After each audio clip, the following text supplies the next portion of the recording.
ಶಿಸ್ತಿನಿಂದ ವರ್ತಿಸಬೇಕಾಗಿ ಕೇಳ್ಕೊಳ್ತಾ ಇದ್ದೇನೆ. ಇನ್ನೊಮ್ಮೆ ಹೇಳ್ತಾ ಇದ್ದೀನಿ, ಇವತ್ತಿನ ಈ ಧ್ವಜಾರೋಹಣ ಕಾರ್ಯಕ್ರಮದಲ್ಲಿ 2 ಬಾರಿ ವಂದೇ ಮಾತರಂ ರಾಷ್ಟ್ರಗೀತೆ ಮತ್ತು ಕೊನೆಯಲ್ಲಿ ಮತ್ತೊಮ್ಮೆ ವಂದೇ ಮಾತರಂ ಹಾಗೂ ರಾಷ್ಟ್ರಗೀತೆಯನ್ನು ಹಾಡಲಾಗ್ತದೆ. ಕೊನೆಯವರೆಗೂ ತಾವೆಲ್ಲರೂ ನಿಂತು ಶಿಸ್ತಿನಿಂದ ವರ್ತಿಸಬೇಕಾಗಿ ಕೇಳ್ಕೊಳ್ತಾ ಇದ್ದೇನೆ.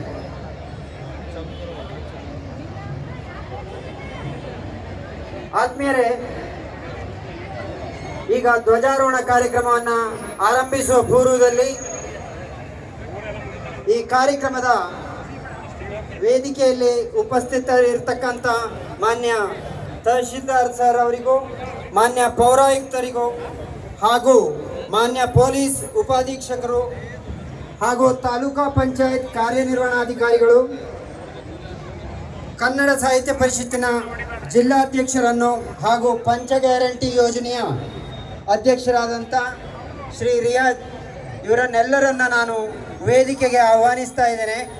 ದಯಮಾಡಿ ತಾವೆಲ್ಲರೂ ವೇದಿಕೆಗೆ ಆಗಮಿಸಿ ಆಸನವನ್ನು ಸ್ವೀಕರಿಸಬೇಕಾಗಿ ದಯಮಾಡಿ ಪೌರಾಯುಕ್ತರು ಹಾಗೂ TC ಹಾದಿಮನಿ ಸರ್, ವಾಸರೆ ಸರ್, ವೀರ ಯೋಧರು ತಮ್ಮ ಪ್ರಾಣ ತ್ಯಾಗವನ್ನು ಮಾಡಿದ್ದಾರೆ. ಅವರೆಲ್ಲರ ತ್ಯಾಗ ಬಲಿದಾನವನ್ನು ನಾವು ಇಂದು ಸ್ಮರಿಸುವ ಸುದಿನ. ಈ ದಿನ ದೇಶವನ್ನು ಎತ್ತಿ ಹಿಡಿಯೋಣ ಎನ್ನುತ್ತಾ ಕಾರ್ಯಕ್ರಮವನ್ನು ಆರಂಭಿಸ್ತಾ ಇದ್ದೇನೆ. ಆರಂಭದಲ್ಲಿ ಇಂದಿನ 80ನೇ ಸ್ವಾತಂತ್ರ್ಯೋತ್ಸವದ ಸಾರ್ವಜನಿಕ ಧ್ವಜಾರೋಹಣ ಕಾರ್ಯಕ್ರಮದಲ್ಲಿ ಎಲ್ಲ ಮಹನೀಯರನ್ನು ಸ್ವಾಗತಿಸುವುದು ನನ್ನ ಕರ್ತವ್ಯ. ಮೊದಲನೇದಾಗಿ ದಾಂಡೇಲಿ ತಾಲೂಕಿನ ಮಾನ್ಯ ತಹಶೀಲ್ದಾರ್ ಆದಂಥ ಶ್ರೀ ಶೈಲೇಶ್ ಪರಮಾನಂದ್ ಇವರನ್ನು ಎಲ್ಲ ವೇದಿಕೆಯಲ್ಲಿರುವ ಕನ್ನಡ ಸಾಹಿತ್ಯ ಪರಿಷತ್ತಿನ ನಮ್ಮ ಜಿಲ್ಲೆಯ ಅಧ್ಯಕ್ಷರಾಗಿರುವಂಥ ಶ್ರೀ BN ವಾಸರೆ ಸರ್ ಇವರಿಗೂ ಕೂಡ ಹೃತ್ಪೂರ್ವಕವಾಗಿ ಸ್ವಾಗತವನ್ನು ಕೋರ್ತಾ ಇದ್ದೇನೆ. ಇನ್ನು ಸಮಾರಂಭಕ್ಕೆ ವೇದಿಕೆಯಲ್ಲಿ ಉಪಸ್ಥಿತರಿರುವ ಪಂಚ ಗ್ಯಾರಂಟಿ ಯೋಜನೆ ದಾಂಡೇಲಿ ತಾಲೂಕಿನ ಅಧ್ಯಕ್ಷರಾಗಿರುವಂಥ ಶ್ರೀ ರಿಯಾಜ್ ಬಿ ಸೈಯದ್ ಇವರಿಗೂ ಕೂಡ ಸ್ವಾಗತವನ್ನು ಕೋರ್ತಾ ಇದ್ದೇನೆ. ಇನ್ನು ತಾಲೂಕಾ ಪಂಚಾಯತ್ ಅಧಿಕಾರಿಗಳಾದಂಥ ಶ್ರೀ ಹಾದಿಮನಿ ಸರ್ ಅವರ ಅನುಪಸ್ಥಿತಿಯಲ್ಲಿ ಅವರನ್ನು ನಾನು ಸ್ವಾಗತಿಸ್ತಾ ಇದ್ದೇನೆ. ಹಾಗೆ ಈ ಸಾರ್ವಜನಿಕ ಧ್ವಜಾರೋಹಣ ಕಾರ್ಯಕ್ರಮಕ್ಕೆ ಈ ಮೈದಾನದಲ್ಲಿ ಉಪಸ್ಥಿತರಿರುವ ಎಲ್ಲ ರಾಜಕೀಯ ಪಕ್ಷಗಳ ಅಧ್ಯಕ್ಷರು, ಸದಸ್ಯರುಗಳಿಗೆ, ದಾಂಡೇಲಿ ನಗರಸಭೆಯ ಮಾಜಿ ಅಧ್ಯಕ್ಷರು, ಉಪಾಧ್ಯಕ್ಷರು, ಸ್ಥಾಯಿ ಸಮಿತಿ ಅಧ್ಯಕ್ಷರು ಅಲ್ಲದೆ ಎಲ್ಲ ಮಾಜಿ ನಗರಸಭಾ ಸದಸ್ಯರುಗಳಿಗೆ ಈ ವೇದಿಕೆಯ ಪರವಾಗಿ ಸ್ವಾಗತವನ್ನು ಕೋರ್ತಾ ಇದ್ದೇನೆ. ನಾಗರಿಕ ಧ್ವಜಾರೋಹಣ ಕಾರ್ಯಕ್ರಮಕ್ಕೆ ಆಗಮಿಸಿರುವ ದಾಂಡೇಲಿ ತಾಲೂಕಿನ ವಿವಿಧ ಸಂಘಟನೆ, ವಿವಿಧ ಸಂಘ ಸಂಸ್ಥೆಗಳ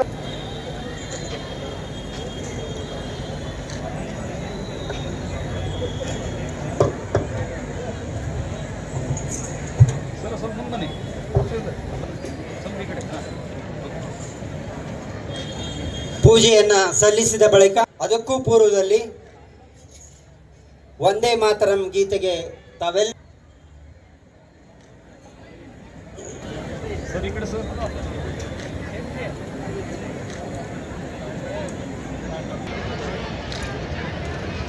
ಧ್ವಜ ಆರೋಹಣ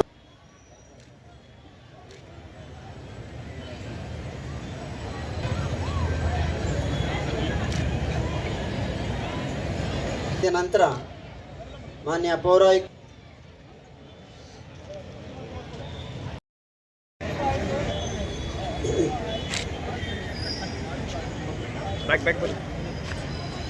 ಪರೇಡ್ ಸಾವಧಾನ್.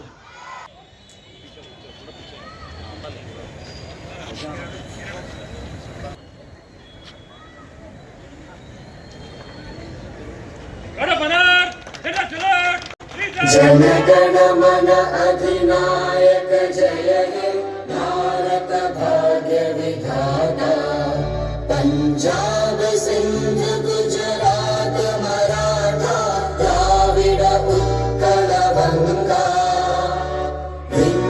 हिमाचल यमुना गंगा उच्चल जलधितरंगा तव शुभ नामे जागे तव शुभ आशीष मांगे गाहे तव जय गाथा जन गण मंगलदायक जय हे भारत भाग्य विधाता जय हे जय हे जय हे जय जय जय जय हे